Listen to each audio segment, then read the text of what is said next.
Bueno, retomamos el hilo de asuntos que ya más temprano hemos conversado sobre el tema. Bueno, ayer mismo estuvimos conversando con Jesús Esquivel, escuchando a Jesús Esquivel con el tema de la audiencia, esta audiencia de media hora que tuvo lugar con el Mayo Zambada. Y bueno, estamos sí frente a una gran interrogante de qué tipo de cosa puede venir en relación a los personajes que forman parte de estructuras criminales tan poderosas como el Cártel de Sinaloa y en este caso su fundador o cofundador, el llamado Capo de Capos, el Mayo Zambada, y todo lo que se involucra. El tema del abogado, que finalmente todo apunta a que va a compartir abogado con su hijo, el Vicentillo, a pesar de que el hijo, el Vicentillo, pues colabora con la justicia estadounidense y si va a participar, como todo apunta que lo hará, será para señalar en contra del padre. No hay un punto ahí para imaginar siquiera que el Vicentillo pueda defender a su padre, sino al contrario, señalar y dar elementos para el procesamiento judicial en caso, que ahí está el punto, de que realmente haya un juicio.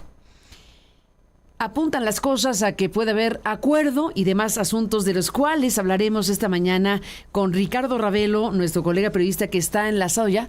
Ricardo, buenos días y bienvenido, ¿cómo te va? Buenos días, Carmen, es un gusto estar aquí en tu espacio. Aprovecho también para felicitarte por estos 8 años. Ay, muchísimas gracias. Bueno, son 8 años de este programa en vivo en Internet, ¿no? En Internet, sí, que es la gracia que tiene el asunto, es que pues por la censura no podíamos estar en otro lado y se logró hacer esto, cosa que te aprecio mucho, lo compartamos en este momento que estamos celebrando nuestro 8º aniversario de este programa en vivo desde Aristegui Noticias en Internet, así que tiene su chiste y aquí estamos, Ricardo. Gracias por estar acá. Sí, sobre este asunto... Y déjame saludar a José Luis, antes de que me digas otra cosa. José Luis Montenegro, autor de Los Chapitos, de los Narco Juniors y otras cosas. José Luis, ¿cómo estás? Muy bien, Carmen, muchas gracias por la invitación y nuevamente refrendante la felicitación por los 8 años aquí en Aristegui Noticias. Muchísimas gracias, José Luis, muchísimas gracias, Ricardo. Retomamos el hilo, Ricardo. Pues, ¿qué me dices de todo esto? Bueno, ayer la audiencia fue muy lacónica, leyó ahí algunas líneas el Mayo respecto de su situación. Él pide que, como ya sabemos, que el abogado Frank Pérez se quede al frente de su defensa, pero pues todo apunta a que esto va a desenlazar en una negociación. Por lo que expresa el abogado, pues ambas partes, tanto las autoridades de Estados Unidos como el propio Zambada, pues tienen esta pretensión de llegar a un acuerdo. Obviamente para esto tendría que darse un paso trascendente, que el Mayo se declare culpable de algunos delitos para poder entrar en esta etapa de negociación y que no haya juicio como se está planteando o se ha venido planteando desde la captura del Mayo el año pasado. José Luis, ¿cómo ves?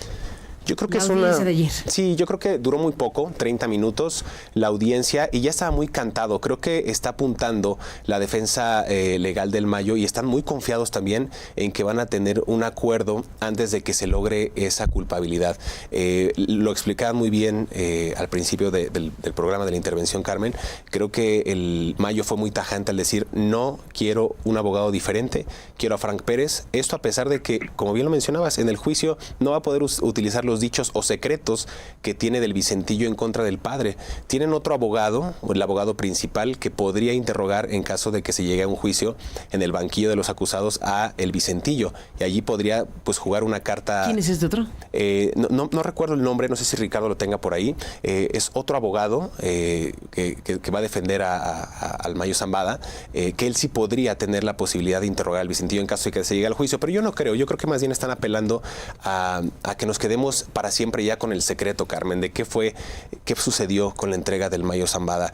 Evidentemente esto apunta a una operación de Estado, porque hasta la fecha no hemos sabido la matrícula del avión, el piloto de ese avión que salió Dice Jesús Esquivel, ni lo sabremos. Ni lo sabremos. Creo que las condiciones que también apuntan la DEA, el Departamento de Estado de Justicia y el FBI, es armar un expediente mucho más grande, ya no contra los capos, porque están negociando con ellos. Quizás ahora la tirada sería atrapar a los políticos mexicanos que han permitido el funcionamiento de ese andamiaje criminal. Pues estamos frente a esto y bueno, si se da esta circunstancia,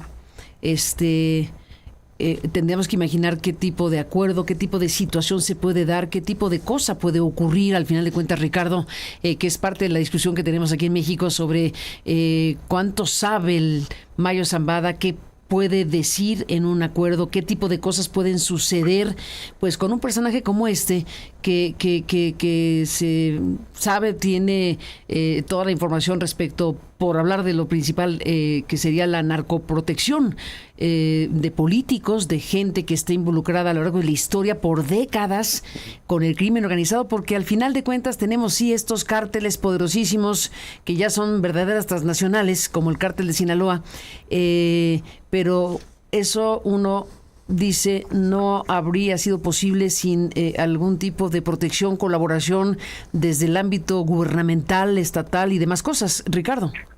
Sí, Carmen, mira, la historia de estos vínculos entre grupos políticos y criminales pues data de muchas décadas. Es decir, así como por ejemplo en Colombia desde hace, no sé, 50 años, por decir algo, por decir una cifra, una fecha. En México yo creo que por lo menos tienen 60 años. La etapa del PRI, vamos a poner que fueron 70 años de gobierno ininterrumpidos. Siempre se supo de estas relaciones entre la clase política de entonces, la posterior y el crimen organizado. Sí, muchas campañas estatales, incluso presidenciales, de diputados federales, de alcaldes, han sido negociadas y han sido financiadas por el crimen organizado. Lo que pasa es que en esa etapa pues los medios de comunicación estaban controlados y hoy pues hay demasiadas opciones por donde la información se filtra, de tal manera que yo creo que un personaje que sin duda conoce todos estos entretelones, todas estas cañerías del poder, pues es Ismael El Mayo Zambada. Y tiene muchísima información porque pues él ha financiado estas campañas políticas, lo hizo con el caso de Rocha Moya, según el propio gobernador reconoció, lo hizo con anteriores gobernadores, no lo dudo que con muchos candidatos presidenciales, no propiamente priistas, de tal suerte que bueno, tiene un tesoro de información con el que puede negociar lo que quiera. Y Estados Unidos evidentemente pues también hay avidez por conocer pormenores, detalles, nombres. El Vicentillo de hecho declaró muchísimos datos, dio muchísimos datos de personajes de la política que querían incluso mover cargamentos de droga a través de Sinaloa, y los buscaron, dijo él en una de las audiencias, para que les ayudaran a mover drogas hacia Estados Unidos. Otros acudían al Chapo, al Mayo o al propio Nacho Coronel para pedir financiamiento. Esto parece parte de una serie de televisiva, no peliculesca, pero es la realidad pura. El crimen organizado y el poder han llevado una relación por muchos años de complicidades, de tal manera que bueno, pues creo que para Estados Unidos el Mayo Zambada hoy es un garbanzo de libra tenerlo allá en Estados Unidos para que pueda declarar lo que sabe o gran parte de lo que sabe. Pues sí, ¿qué dices? Yo creo que sí, van a apuntar a esa negociación, ya lo habíamos mencionado, pero también hay algo que nos está escapando de las manos en la mesa, que son las condiciones que van a negociar ellos para tener un pacto ya, tanto el Mayo Zambada como los hijos del Chapo. Nos vamos a quedar también con esa incertidumbre en un contexto en el que México vive una ola de violencia pues sin precedentes en los primeros 100 días de gobierno de Claudia Sheinbaum, 650 asesinatos en Sinaloa, Carmen, desde que inició la guerra en septiembre entre Mayos y Chapos. Esto quiere decir que van 120 días aproximadamente de guerra, 5.4 homicidios por día. Yo creo que el Mayo Zambada deja eso también, una estela de violencia, y en Estados Unidos él ya no representa solamente el garbanzo a libra, como dice Ricardo, sino también representa un capo enfermo, molesto, y en decadencia, es decir, un capo más peligroso todavía que va a poder asestar duros golpes en contra de aquellos que lo traicionaron, y entre ellos está el gobernador de Sinaloa, Rubén Rocha Moya. Yo creo que de todo el andamiaje político criminal... ¿Ves el asunto? Yo creo que sí. Van a traicionar a uno de los... Como él se vio traicionado por Joaquín Guzmán López, que no sabemos si fue una traición, una entrega o una captura ya pactada. Creo que lo único que vamos a saber del caso del Mayo Zambada es la caída de un gobernador, de Rubén Rocha Moya, y el esclarecimiento del caso del asesinato de Héctor Melesio Cuen. De ahí en fuera, todo lo demás va a quedar en el olvido o en el anonimato, en un expediente que seguramente será desclasificado en 20, 30, 40, 50 años, no lo sabemos. Pero el Mayo Zambada representa ese canon del narcotráfico que durante más de 5 décadas logró imponer a plata y plomo una guía de cómo se tiene que gobernar el país a través de pactos, ¿no? Y de conveniencias narcocriminales para que el propio Estado mexicano pueda salir a flote. Yo creo que lo veo en ese panorama. Pues así está el panorama.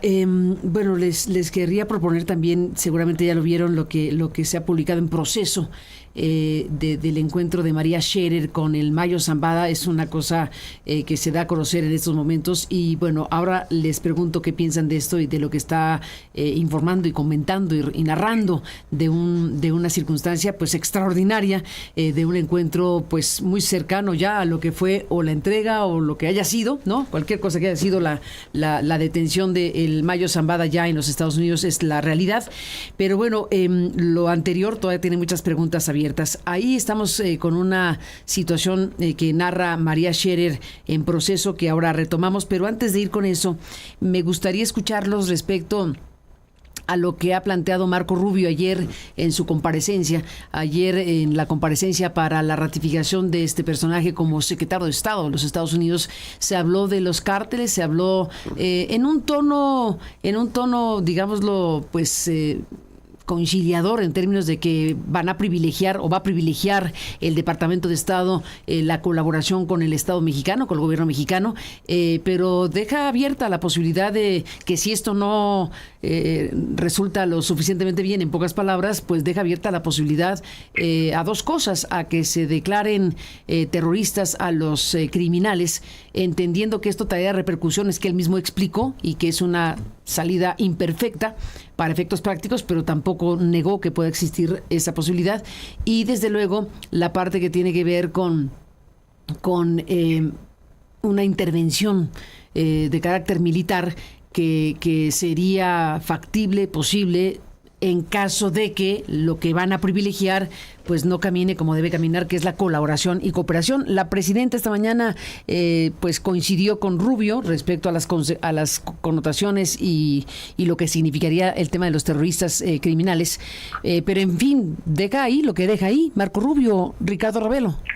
Sí, el tono, en efecto, como lo señalas, es conciliador. Es bueno, vamos a intentar llevar a las cosas en cooperación bilateral para abatir el problema, el flagelo del crimen organizado, y particularmente la preocupación mayor, que es el tema del fentanilo.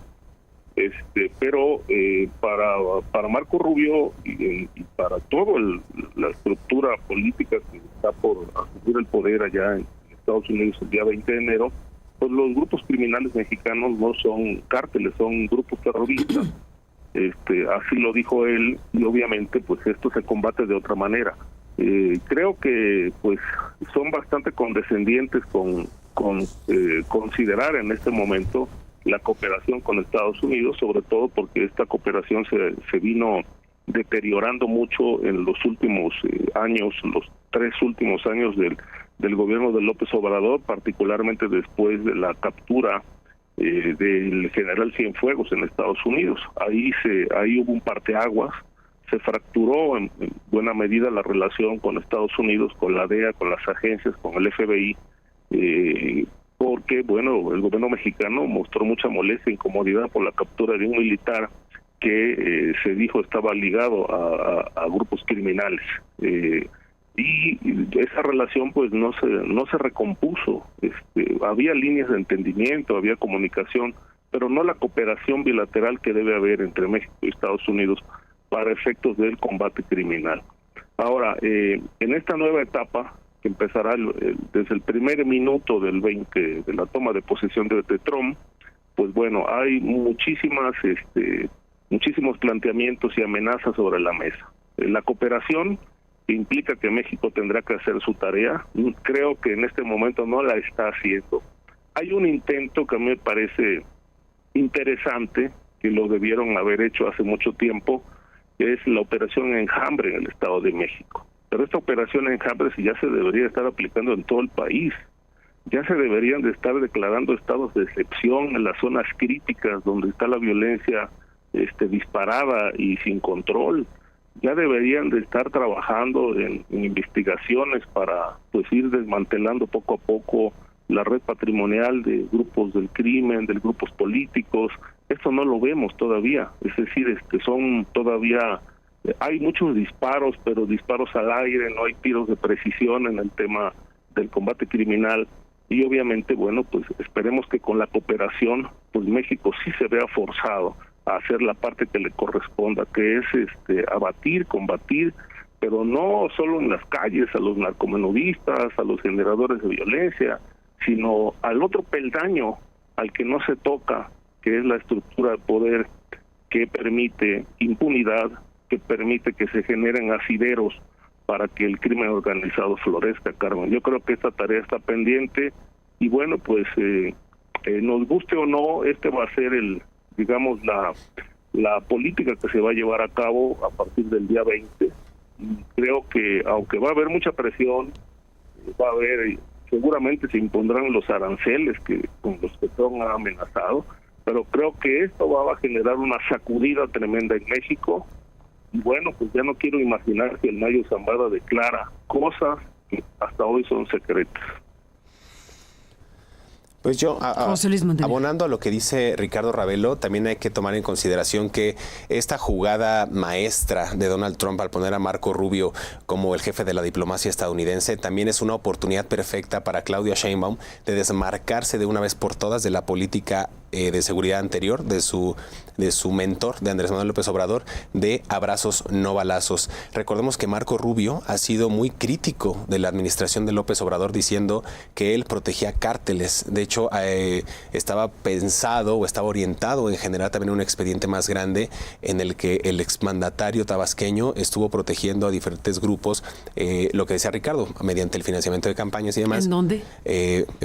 Para las campañas políticas. No, pero me refiero, ¿en dónde estaba ese expediente? En el expediente en Estados Unidos. Están generando un expediente más grande en Estados Unidos para... ¿Estás en presente? Están en presente, generando un expediente mucho más grande, ya lo decía yo al principio, es decir, la llegada del Mayo Zambada sí abona y contribuye a que se genere aún pues condiciones para que no solamente se persigan a los capos, sino que se haga este desmantelamiento de la narcopolítica mexicana. Insisto, es una llamada de atención para el gobierno actual de la 4T o del segundo piso de la llamada 4T, para que se desprendan de esa política que no funcionó y que en cambio dejó más de 200,000 muertos en el sexenio pasado. Vamos a ver si Estados Unidos va a meter medidas punitivas en contra de los cárteles al considerarlos grupos terroristas y sobre todo con esta crisis de salud que tienen tras la llegada del fentanilo, este opioide 50 veces más potente que la morfina. Es uno de los primeros planteamientos, pero también vamos a ver cómo va a ser el otro planteamiento en términos de inteligencia y seguridad, porque recordemos que existen operaciones como la que se hizo para capturar a Ovidio Guzmán, como Mongoose Azteca, si van a orientar los recursos de aviones no tripulados, intervención de comunicaciones e inclusive pues la propia cooperación entre agencias de seguridad norteamericanas y mexicanas, en el caso de la Secretaría de Seguridad de Omar García Harfuch con la DEA o el FBI, para atrapar a los capos y desmantelar a estas estructuras criminales. Hemos hablado del Mayo, hemos hablado del Chapo, pero hay otros actores en el mundo del narcotráfico, Carmen, que no están siendo tocados. Por ejemplo, Gustavo Adolfo Castro, el niño, Juan Luis Castro Morales, el famosísimo Gavilán, que por ahí hay varios corridos de Peso Pluma de él, Óscar Noé Medina González, el Panu, y otros personajes como Alejandro López Guzmán, el Güerito, quien presuntamente habría orquestado esta reunión en Nayarit para afianzar la expansión del cártel de Sinaloa con el cártel Jalisco Nueva Generación. Entonces, nos vamos a enfrentar a eso, vamos a ver qué cartas va a jugar también Estados Unidos para combatir el narcotráfico en México. Ni más ni menos. Bueno, pues entramos en la recta final de la mesa, cosa que les aprecio mucho que estén aquí, pero el tiempo es un tirano y ya entramos en la fase final y habremos de seguir hablando, si me lo permiten. Me gustaría incorporar a la conversación, además de lo que están aquí planteando, esto que mencioné y que tiene que ver con este encuentro de María Scherer, la hija de don Julio Scherer, ella por sí misma periodista con sus propios méritos personales, pero ella misma lo dice en su texto En Proceso, donde narra y cuenta lo que ocurrió, ¿no? Es decir, ella tuvo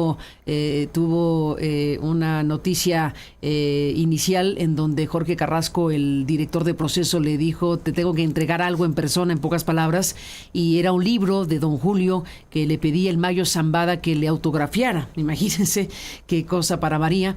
Le mandamos un saludo a María, pero estamos aquí frente a una circunstancia extraordinaria de una periodista mexicana que ahora nos está contando precisamente este encuentro con el Mayo Zambada días antes de ser capturado. Destaca María y Proceso que una parte de la conversación sostenida con el Mayo Zambada tenía que ver con el fentanilo. Cuando ella le pregunta sobre el fentanilo, él dice: el fentanilo, eso sí no. El fentanilo, eso sí no, le dijo Zambada a Scherer pocos días antes de su captura. Agrego rapidísimo también que dentro de las cosas que narra María está, bueno, incluso tienen una fotografía de María de cómo el Mayo Zambada le mostró una pintura de la histórica foto que se tomó don Julio Scherer con el Mayo Zambada, y esa fotografía se hizo pintura que la tenía el Mayo Zambada ahí en donde estaba viviendo. Y entonces está capturada la imagen de esa fotografía, de esa pintura de la fotografía. Es un dato importante sobre lo que representaba para el Mayo Zambada, o ha representado para el Mayo Zambada, una figura tan querida y reconocida como don Julio Scherer. Es un cruce de sentimientos, de circunstancias.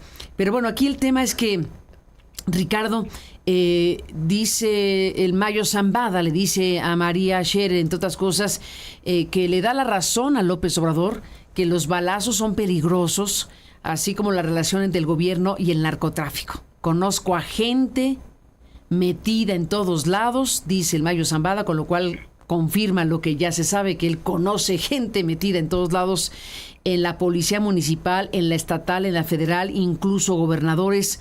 Ahí hay de todo, unos sí y otros no. Dejo aquí, Ricardo Ravelo, José Luis Montenegro, esto que nos anuncia, que nos informa María Scherer y Proceso de este insólito encuentro. ¿Qué me dice, Ricardo, de esta parte de la historia? Pues mira, es una película muy similar a la que se vivió hace unos 15 años, cuando Julio Scherer fue contactado precisamente por el Mayo Zambada para la entrevista aquella tan famosa que fue portada en la revista. Yo en ese tiempo todavía era reportero de Proceso, y pues veíamos a don Julio entrar y salir con un cuestionario con muchas preguntas, y a muchos reporteros nos preguntaba cómo ve, etcétera, etcétera. Y bueno, de pronto don Julio se perdió varios días. Según contó después, pues él estuvo a punto de regresarse de Sinaloa, o del lugar a donde fue citado por el Mayo, porque pues ahí lo tenían en un cuarto encerrado, bien atendido, pero pues el Mayo no aparecía. Entonces estuvo a punto de abortar la entrevista. Finalmente pues el Mayo acudió, platicó con él, y esta película que narra la conversación, porque el propio don Julio pues dice no fue entrevista, no era la entrevista que quería. Bueno, se quedó en promesa que después harían la entrevista. Sí, es el relato de un encuentro. El relato de un encuentro, que sí, ya da información. Que además, según sé, ese relato fue revisado por 5 despachos de abogados. Le ajustaron muchísimo porque pues no querían que hubiera elementos que, pues, por la situación política de entonces, pues, era el presidente Felipe Calderón, estaba en el poder de la Secretaría de Seguridad Pública, Genaro García Luna. Proceso no era una revista bien vista en entonces, pues querían evitar cualquier tema legal ahí o algún elemento que pudiera servir para poder arremeter contra Proceso. Entonces, pues se relató esto. Pues me llama mucho la atención, el mismo personaje que contactó a Julio Scherer para llevarlo a la Sierra de Sinaloa, pues eso es el mismo que la contacta a ella, que le hace llegar el libro, y Me llamó mucho la atención también la pintura, el caballete que le muestra, donde está aquella imagen, fotografía histórica de Scherer.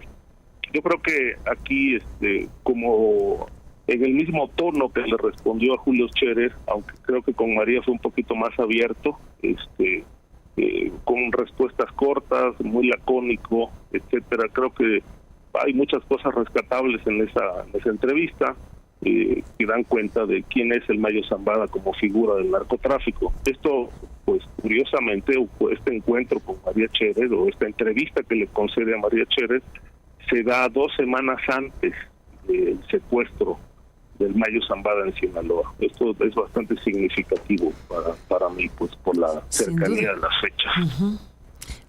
Es que la gran pregunta es si en ese momento el Mayo Zambada sabía que iba a ocurrir lo que ocurrió, o realmente lo capturaron, o realmente lo engañaron. Seguimos con esa duda histórica, claro. Pero bueno, al final de cuentas, esta narración que hace María Scherer es muy importante. Ricardo Ravelo, gracias por tu comentario y recordar lo que te tocó vivir como parte de proceso en su momento. José Luis, ¿qué te dice a ti? Pues es una crónica exquisita la que hace María Scherer en la revista Proceso, porque deja ver, entre otras cosas, a diferencia de su padre, que ella sí sabía dónde se encontraba, nada más que no quiso decir los detalles de las carreteras, de dónde daban vuelta, Bueno, evidentemente es un riesgo absoluto dar esos detalles finos de las ubicaciones del Mayo Zambada. Al parecer también fue en el mismo predio, en el mismo rancho, donde se reunió con su padre hace 15 años, en el año 2010. Eso también es interesante, saber que el Mayo Zambada se mantuvo durante muchos años, hasta el final, hasta esta traición o entrega o captura del gobierno de Estados Unidos, se mantuvo en esa zona pues protegido. Y como dice Ricardo Ravelo, pues la misma persona que contactó a Julio Scherer contacta a María Scherer. Y hay una aclaración muy importante ahí que hace el Mayo Zambada, que vale la pena destacar, Carmen, que dice que él no sobornó a García Luna, al exsecretario de Seguridad Pública de Felipe Calderón, pero hace el hincapié, no sé si mi hermano, refiriéndose al rey Zambada, sí lo hizo, ¿no? También el estado de salud del Mayo Zambada pues estaba muy desmejorado, ya no era ese capo imponente que posó con su padre, le puso una mano sobre el hombro y se veía pues un poco, pues como imponente, ¿no? Como bien, como porte. Desafiante, ya lo ve desmejorado. De hecho, el Mayo Zambada le enseña una cicatriz de una fractura de fémur que tuvo, y tuvo, me parece que 1 o 2 intervenciones quirúrgicas. Entonces, insisto, hace un relato muy fino acerca de qué pasó en ese momento en el que se reunió con el Mayo Zambada, y la intriga que bien mencionas de no sabemos si en ese momento ya sabía que se iba a reunir con su ahijado, con Joaquín Guzmán López, en ese predio en Jardines del Pedregal en Sinaloa, o pues estaba prácticamente pues puesto a su suerte en esta decadencia que ya era evidente a sus 76 años de edad, Carmen. Ni más ni menos, pues nos vamos, se acabó el tiempo, Ricardo Ravelo y José Luis Montenegro. Bueno, solo para cerrar rapidísimo, interesante que el libro de don Julio Scherer García, que le envió con ese intermediario, quien quiera que sea, y que llegó a la dirección de Proceso, y que Proceso se lo entregó a María para dedicarle al señor Mayo Zambada ese libro de su padre, pues es El Poder, Historias de Familia. Sí. Que es uno de los grandes libros de don Julio Scherer, en donde se documentó por parte de don Julio Scherer cómo existía una partida secreta en Ban Rural, que ya ni existe el Ban Rural, pero que con ese dinero de la partida secreta de Ban Rural se sobornaba a periodistas. Se daba dinero a periodistas y pues los nombres y los apellidos y todo lo que aquella historia contada por don Julio fue el libro elegido, qué cosa, ¿no? Sí. El libro elegido por el Mayo Zambada para que la hija de don Julio Scherer, María Scherer, le dedicara esa página. Bueno, para leerse la crónica que está ya circulando en Proceso, así que bueno, pues saludos a María Scherer en esto que está dando a conocer y compartiendo pues a la sociedad mexicana, porque este es un tema que trasciende a los medios y que es un tema de interés general. Gracias a los dos por estar aquí. Gracias a usted que nos permitió acompañarle, y muchísimas gracias por todos sus mensajes, apapachos y demás en nuestro aniversario número 8 de estar